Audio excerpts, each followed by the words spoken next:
Luz María, ¿cómo estás? Hola, bienvenidos todos a esta tercera temporada de Travesía, que estuvo centrada en las aportaciones culturales que refuerzan la identidad de los nayaritas. En nuestro caso, por supuesto, con nuestro pueblo Santiago Ixcuintla y en la figura del poeta Amado Nervo y unas extraordinarias aportaciones que les daremos a conocer en su momento. Bueno, es que el tema de nuestra fiesta de Santiago era obligado, 4 siglos de tradición y un conversatorio súper interesante con Octavio Campa Bonilla, nuestro poeta santiaguense y nayarita universal, que por cierto en ese momento pues era el coordinador cultural de la Feria Nacional de Primavera. Fueron momentos muy interesantes que se los compartiremos de una manera breve a partir de este momento. Síganos. Hola, ¿cómo están? Bienvenidos a Travesía Radio, un podcast para explorar el mundo desde Nayarit, nuestro pequeño rincón a la distancia, en el espacio y en el tiempo. La charla con Octavio Campa la realizamos en las instalaciones de la feria y fue transmitida en vivo por algunos portales del municipio de Santiago y se desarrolló a través de los 3 temas que consideramos claves para entender la identidad de los santiaguenses con su feria y con la permanencia de la fiesta religiosa. La devoción por el Señor de la Ascensión, el simbolismo de la belleza de la reina, que siempre está presente, y la eternización de la identidad con el canto poético a los símbolos más presentes de nuestra tierra, que se vierten en los juegos florales. En una extensa plática, honramos la memoria de los personajes que hicieron posible la feria tal y como la conocemos, así como las reinas y poetas que han dejado una huella inolvidable en la historia de más de 70 años de Juegos Florales. Fíjate que me encantó transmitir desde allá, desde el corazón de nuestra feria, con público vivo allí en transmisión en vivo en tiempo real. Y sí, como tú dices, rescatar, comentar, recordar esos símbolos como el poeta, la reina, el mantenedor de los Juegos Florales.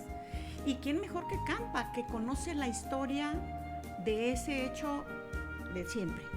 Y que lo ha vivido junto con todos nosotros, pero además ha sido protagonista principal al haber ganado los Juegos Florales. La verdad, ese fue un momento memorable de nuestra tercera temporada. Los 10 primeros años, por ejemplo, el primer año, el 53, no hay Juegos Florales, no alcanza el tiempo, no hay reina electa, es una reina designada. Socorro González es reina designada. Invitan a don Everardo Peña Navarro a que sea mantenedor de la fiesta y dice un discurso. Y luego al año siguiente, ya con Leonor Abud como reina, la primera reina de la feria y de los Juegos Florales, don Severiano Cededa Peña es el ganador. Y luego en el siguiente año donde la reina es Hermila Delgado Temblador, el ganador es don Everardo Peña Navarro, y no vuelven a aparecer los nayaritas hasta con el licenciado Corona Ibarra con Tita Rodríguez en los sextos Juegos Florales. ¿Y cuándo aparece la figura del mantenedor? La figura del mantenedor desde un principio, un año antes, porque ya le llaman mantenedor a don Everardo sin haber Juegos Florales. ¿Y cuál es el papel? El papel de él es una trilogía. Él le tiene que cantar a la reina, le tiene que cantar al Señor de la Ascensión, le tiene que cantar al pueblo. Esa es lo que debe hacer cualquier mantenedor de los Juegos Florales, a mantener viva la llama para eso es, y convertirse en un marco donde el poeta va a lucir, expresa su manera de ser, explica por qué son Juegos Florales y todo lo demás. Aquí tenemos un mantenedor.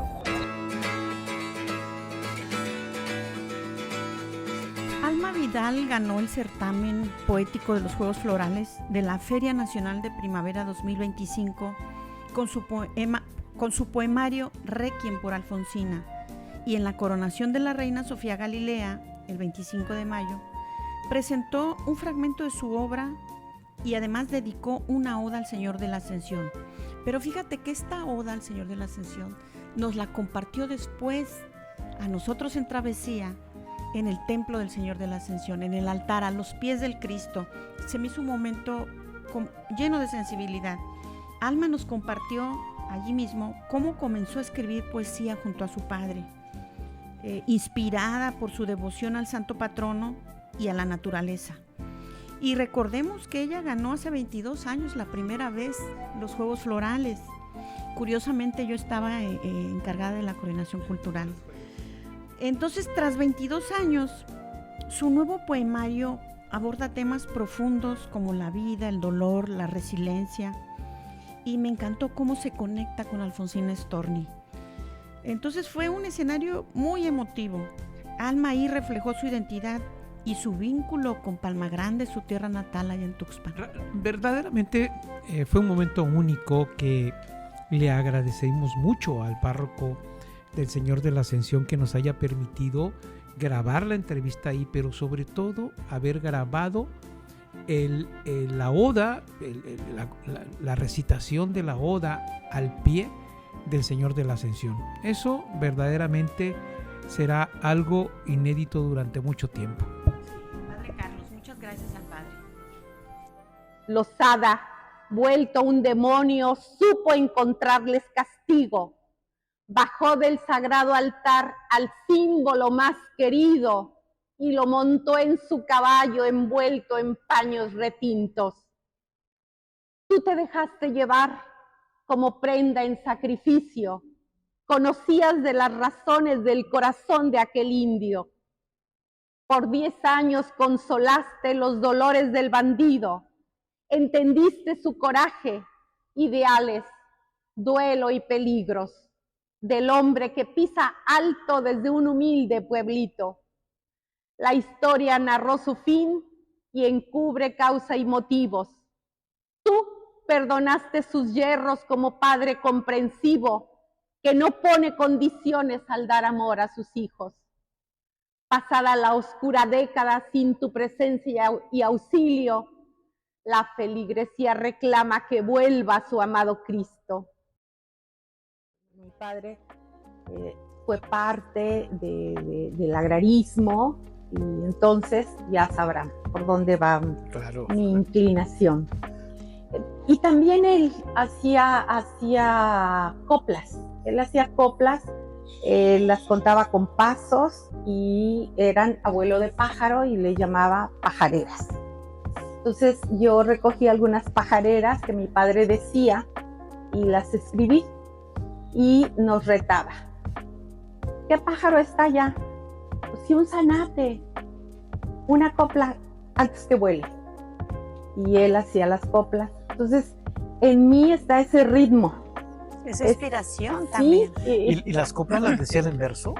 ¿Hacían un verso para el ave? ¿Para el ave? Sí. Qué padre. Entonces, en una ocasión hablando con un investigador me dijo, eso es interesantísimo porque no hay las pajareras, no existen pues dentro de los doctos libros académicos. Bueno, pues mi padre hacía pajareras.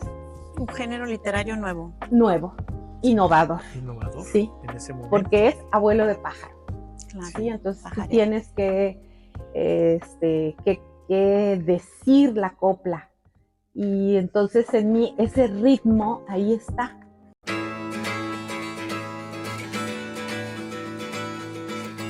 Posteriormente, ya en el capítulo 4, no salimos del templo del Señor de la Ascensión, más bien nos fuimos al atrio, a un lado, donde está la fotografía de la familia Pintado, el negocio fotográfico de la familia Pintado, quien ha estado documentando la vida cotidiana en Santiago Ixcuintla durante los últimos 86 años, capturando momentos significativos como fiestas, bautizos y también incluso la pérdida de recién nacidos.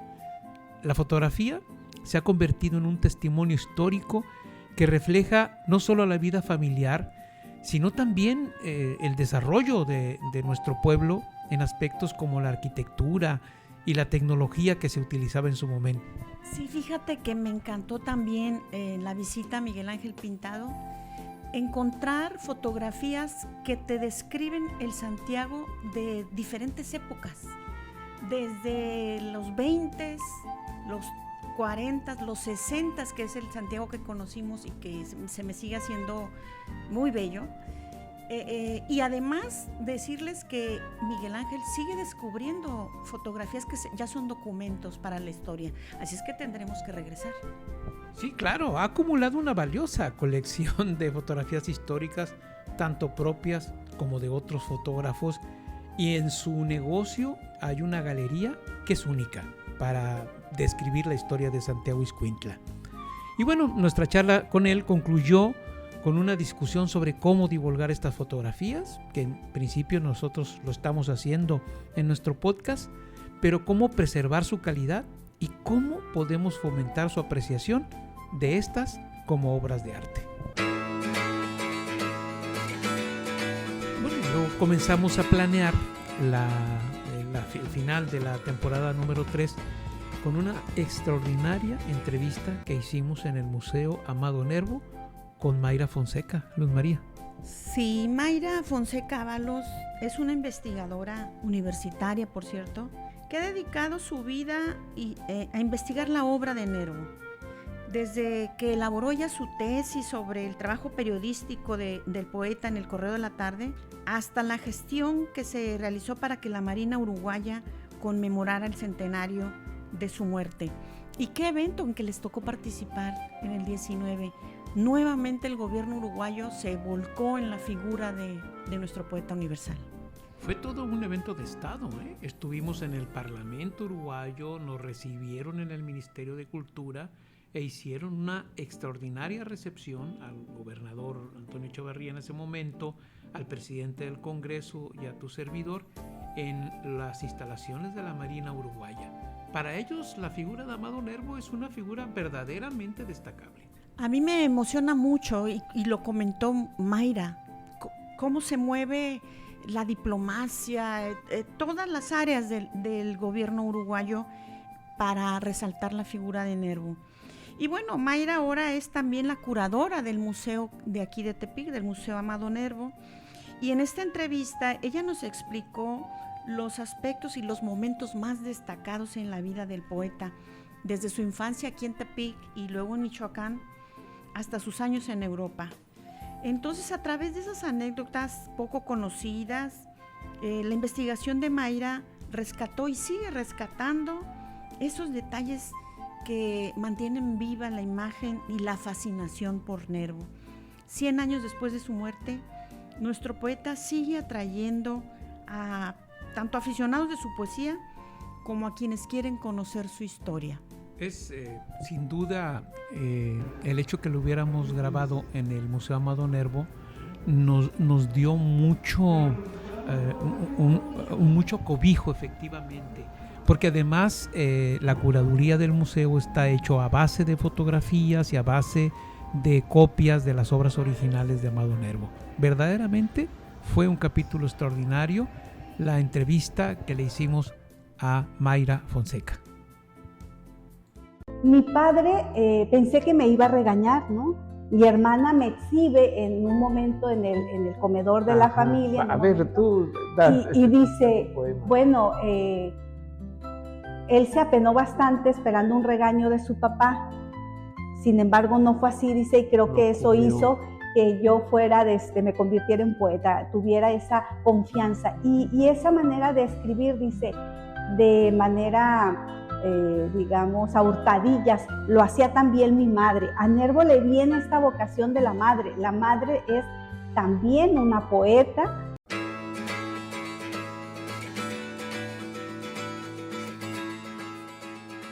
Bueno, y concluimos la tercera temporada con un extraordinario podcast, a mí me parece, con un extraordinario tema sobre los Cristos de caña.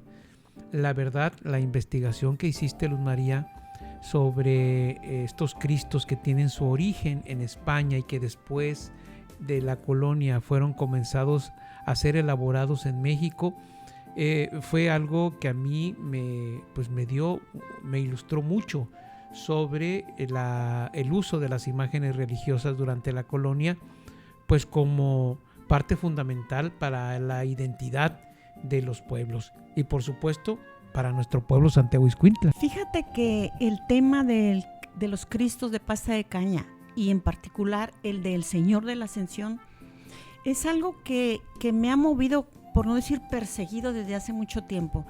Desde que más o menos en 2010 que nos propusimos restaurar la imagen que tenemos en Santiago y de ahí en adelante descubrir cómo lo utilizó o se valió de él el tigre de Álica Manuel Lozada en aquellas épocas de siglo XIX, pero luego ir descubriendo tantas cosas y esto último, que son Cristos novohispanos, que son hechos a escuela española pero manos indígenas.